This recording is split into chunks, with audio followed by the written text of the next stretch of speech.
Цената на свинското месо од есен ќе зависи од приносите на пченката. За сега временските услови не се наклонити кон оваа земјоделска култура. Има недостатоци кога и треба баш вода, баш тогаш сме под рестрикции, да нема рестрикции, ќе имаме уште поголеми приноси сите земјоделци во пчеколијата и насекаде.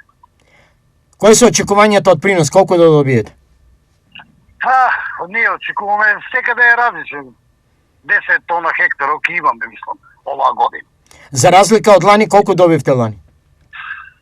За разлика од лани беме многу послаби поради имаше екстремна суша, немаше доволно вода за наводнување, лани имаме некаде 7, се доби до 8 тона максимум. Откупната цена секогаш е камен на сопнување помеѓу производителите и откупувачите.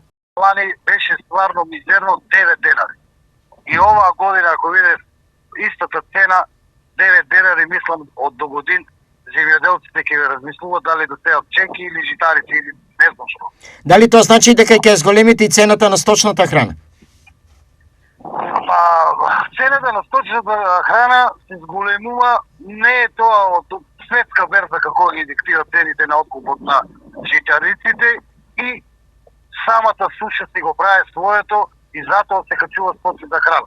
Во меѓувреме, производителите на свинско месо имаат решение како цената на сточната храна да не биде проблем.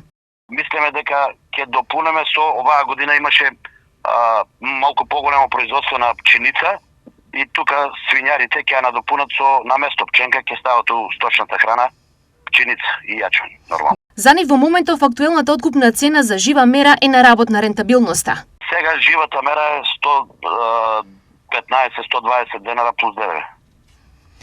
Исплатливо ли е тоа? Да, сега сме на ивицата на рентабилноста.